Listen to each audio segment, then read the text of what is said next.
All right, man. I wanted to get to the desk and do this, but I couldn't get to it. Let's talk about the Detroit Pistons preview. That weather change, man, and the daylight, changing. I know people, thinking Michigan was trying to get them to change daylight savings and, oh, we should get rid of daylight savings. And I'm like, why does it fucking matter? You know what I'm saying? Like, it is about, the time shifting. It do get darker, but nonetheless. Pistons, they play the Bulls tonight. Just talking about expectations of, how I see them going through this season. Check out Detroit Pistons to our playlist. And, honestly, if y'all know I do the Lions, I don't have any expectations for them. Never do, but I always have expectations for the Pistons because, they just have had success. The Lions haven't had much success. But yeah, man, I think it's an interesting season, first and foremost. Health is imperative here. And then when you start talking about athletes today, especially in the NBA, health is imperative. And I think, Ivy, getting injured, I think that's just the omen that it's over with. That's it. That's just the omen that it's over with. For him and the Cade experiment, it wasn't necessarily his fault to begin with. But, he was healthy. Cade wasn't. Come on now. Why would you want to slow down when I'm trying to get over? I just don't be understanding people. But, and then, that experiment's probably over with. Beasley, you still waiting to hear something from him. Seemed like it could be the Pistons or the Cavs. So, right now, we operating like, Ivy, I don't know how bad the procedure. He gone. He done. So, you can't count on him. That gives a blow. I remember I think Piston Jack said it. He could have been him on X, and he said that, it would be nice to have Malik Monk. That's what I was saying. But now with, possibly Beasley, and they this is a punishment for Beasley. They're punishing Malik Beasley. Let me tell you that right now. Even if they come to a determination that he did nothing wrong, this is a punishment for him even bringing this awareness to the NBA about this betting stuff. So this is pretty much they punishing him. All right. Even if he did nothing wrong, like I said, in my opinion, allegedly, I feel like his wife dropped a dime just because she was hurt because he was moving on. But, but for right now, I don't know how long Ivy gonna be out. And the number one thing that they need to do this season, other than stay healthy, somebody need to help Cade in the scoring load. They need another scorer. And the thing about it is, Karis LeVert, he good to miss about 20, 30 games. So really, you really in the same predicament you was last year. Honestly, you in the same predicament. So who gonna score the ball? I think Karis is a more natural scorer than Beasley, but remember, Beasley played all 82 games last season. So Karis is the more natural scorer. He can defend. He doing a lot of things that Beasley can do, but Beasley is just more of an Iron Man. He durable. So he more of a knockdown shooter more than than LeVert is. LeVert is one of them rhythm. He's a rhythm scorer, but you need that. So do you expect Sasser to step up? Do you suspect the kid they drafted out of Tennessee to give you something? But they got a lot of shooters, but they don't have a lot of scorers. And that's why Ivy was so important, his ability to score. This is why, Karis LeVert is so important, his ability to score. This is why Malik Beasley or getting Monk was their ability to score. They need a scorer. They need a primary scorer. You know what I'm saying? That's what they need. Somebody that can go get a bucket where the defense can't just hone in on Cade, that can go get a bucket. That's what they need. So, hopefully they find that, to be honest with you. Hopefully they find it. But, continuing on, that's just the number one thing. Now they got a target on their back as well, too. They targeted. People are looking at the Detroit Pistons as a threat. It's no more, Jaylen Brown or people making the comments that Jaylen Brown made. that, the Pistons, oh, we see them, we put the backups in, we let the backups get some work on the Pistons. There's no more of that. This is the real deal. This is the real deal. Like, yeah. Like, we about, y'all, we know y'all about it. So scrap, defensively, where they still being tuned, where with a target on their back.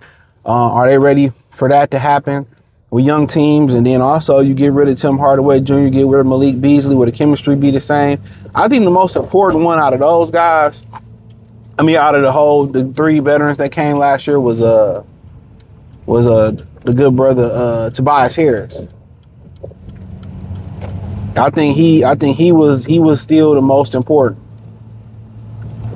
And that's my opinion. I think he was the most important. So,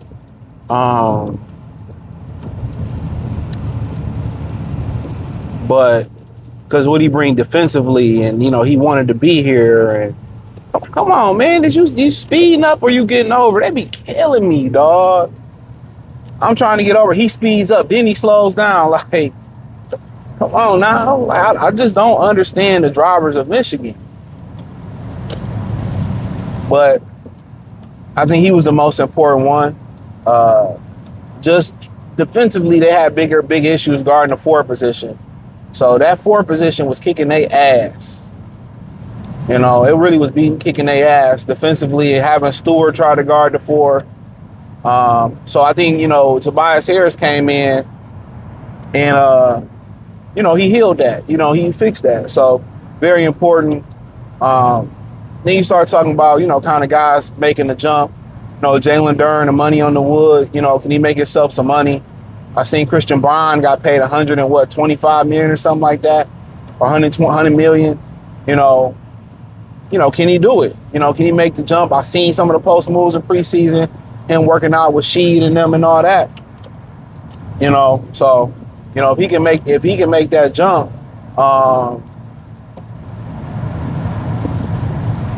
the Pistons, that might be the score they looking for. Like, come on, man. Like, I'm not going no more faster than the next car. It be these drivers, dog. It be the drivers in Michigan, dog. Like, they are so trash.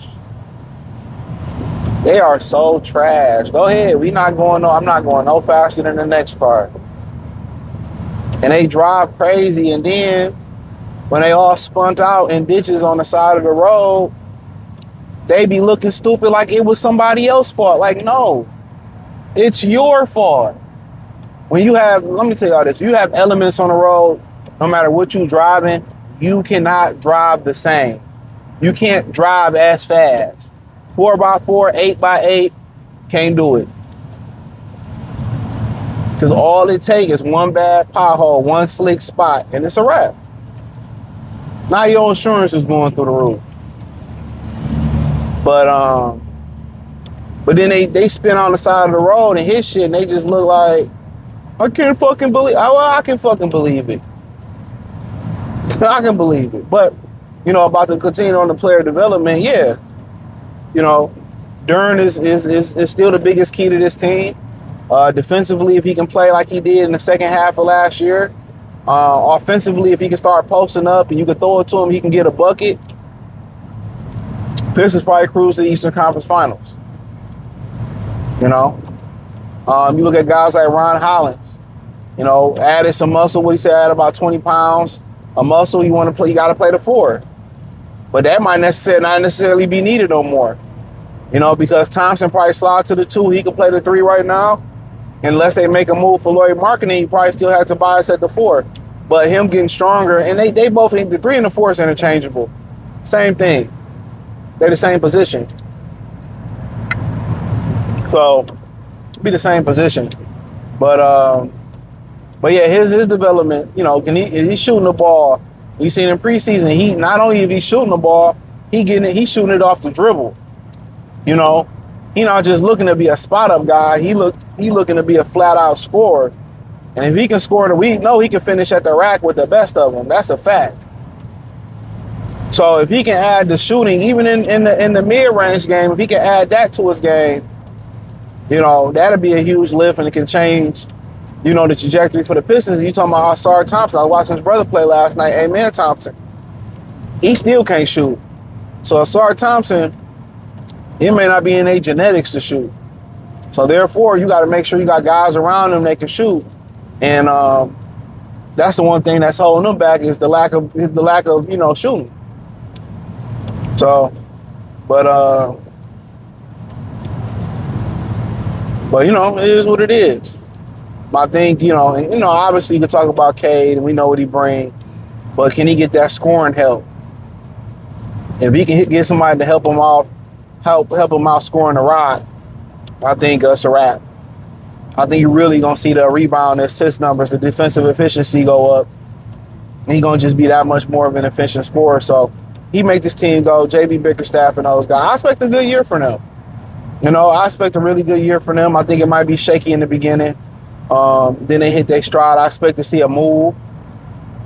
I think you're going to see a move or a trade at some point. And, you know, I think you might see them 4th in the East, 5th in the East. I don't think too much, nothing too drastic. I don't think that'd be 1 or 2 or 3. You know, it could be 3 or 2. I mean, it could happen. I think they'll be around the 4th and 5th range. But, you know, you got to remember, all their playoff wins came on the road last year. So, really, the number of games, they don't even care about that no more.